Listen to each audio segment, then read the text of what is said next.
As you know, on my channel I do knifing only, and I just have to say thank you for having me on here. I really enjoy the videos, and I'm really glad that I'm allowed to be in one of your dual commentaries.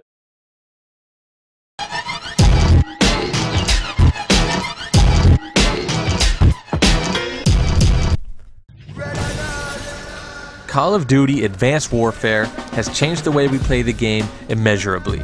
If you're not warming up to the exosuit, that means you're falling behind on the battlefield. And even more so if you're a knifer. As a knifer, I pride myself on adapting to each Call of Duty that's released yearly, and Advanced Warfare is no different. With the advent of the exosuit, as knifers, we're going to be engaging with our enemies in a vastly different way. Professor Tricks is back in the building to help you master your exosuit and hone your skills so that you can adapt to the changes that Advanced Warfare puts forth. Today's lessons will include utilizing your exosuit abilities and movement to pursue an enemy in the most efficient way possible, and an in-depth look into the invisibility cloak and how to utilize it best for the knife-only game style.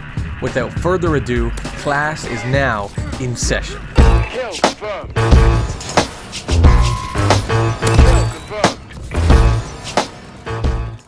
In previous Call of Duties, closing the gap on an enemy at distance was once a very dangerous undertaking. With some iterations of Call of Duty not even having infinite sprint, this made it all the more harder to close the gaps on enemies that you're pursuing, and oftentimes yielded a futile outcome. No longer is a knifer chained to the marathon and lightweight combination to increase his or her mobility throughout a map. Advanced Warfare provides the tools to swiftly and quicker than ever before complete a pursuit against an enemy as a knifer, and I'm here to go through these tools with you one by one.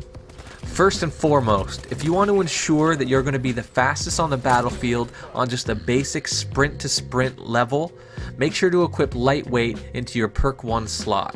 Without a primary weapon, this is going to increase your running speed by just that little bit that'll allow you to get the edge in any pursuit. Secondly, make sure to equip overclock in your exosuit ability slot. Overclock is an exo ability that allows you to run quicker and sprint faster for a limited amount of time when activated during the game. This does not recharge back, and you can only use it once per life, but it will decrease your pursuit time significantly. Here are a few examples of this. In this first basic pursuit, I identify my target. Once I hit the ground, I turn on the overclock and chase him down, and in mere moments the pursuit is over. I then turn the overclock off so that I can conserve it for another pursuit.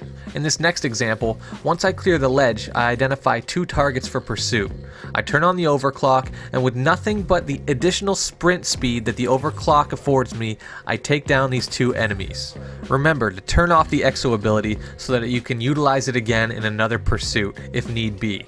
The next tactic that you can utilize within your pursuit is probably one of the most important ones, and that is the boost dash. Now, unlike the overclock, the boost dash you have at all times. That being said, you are limited to 2 boost dashes in succession before you have to recharge them, but the recharge time is very low. To complete a boost dash, you simply have to jump once, do not double jump, make a single jump, and then hit the sprint button, which is under the left stick. This will propel you forward and allow you to quickly take out enemies that are unsuspecting of you that you are in pursuit of. In this first example, I flank an entire team, and to get the first kill, all I need is a single boost dash. The second enemy in this sequence is further away, so I have to utilize another boost dash to catch up, but then I add an additional tactic to the chase and pursuit, and that is the boost slide. The boost slide can be utilized by pressing the B button, and works kind of like the knee slide in Ghosts, except you slide a lot further. And if you notice, after I boost slide, lightweight helps me close the distance so I can get the kill. Now once you have all 4 of these tactics in mind, the lightweight, the overclock, the boost dash, and the boost slide, putting them all together in combination to complete a pursuit is highly necessary in advancing your game as a knifer in Advanced Warfare. In this first combination example, I use overclock, and 2 boost dashes in order to gain ground on the enemy. In my favorite example of pursuit, I identify an enemy that is on the ground very far away from me.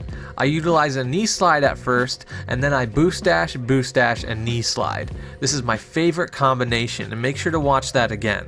I boost slide, then I boost dash, and boost dash again in quick succession, and then quickly knee slide. It's a very quick set of events with a very distinct rhythm, but make sure to have all of these tactics in mind when you're trying to pursue an enemy so you can close that distance as fast as possible. Remember, as time goes by, more and more people are learning Exo abilities at a greater rate, and the pursuits that you have are going to start becoming more and more advanced, just like this one, where I have to utilize everything in my power to make up ground against this enemy. This is an advanced type of pursuit and doesn't happen very often, but when you are pursuing an enemy who is fully aware of all of their Exo abilities and using them at all times, this is how the pursuit is going to go, so be ready for the long haul when it comes to pursuits like this one.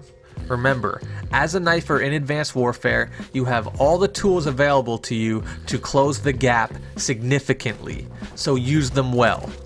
Up next, using Exo Cloak invisibility.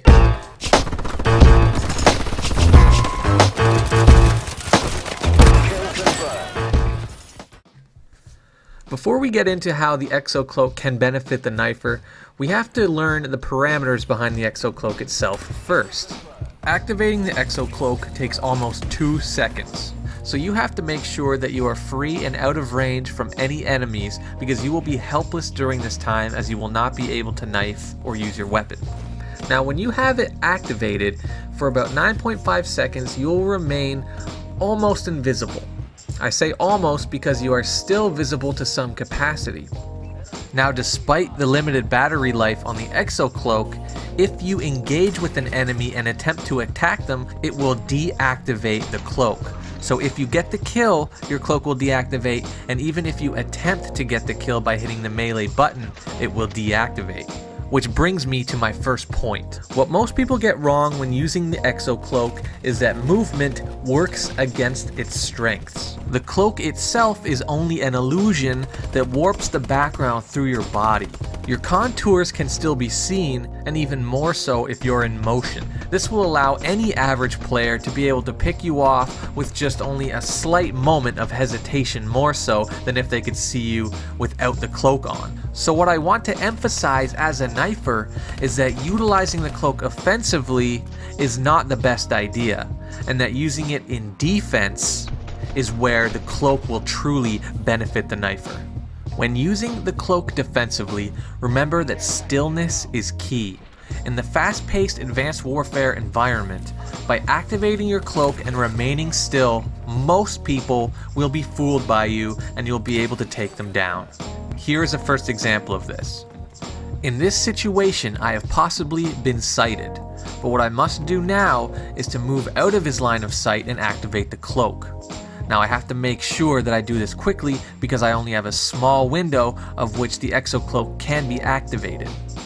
Now once I do this, I can pretty much lie in plain sight to get the kill.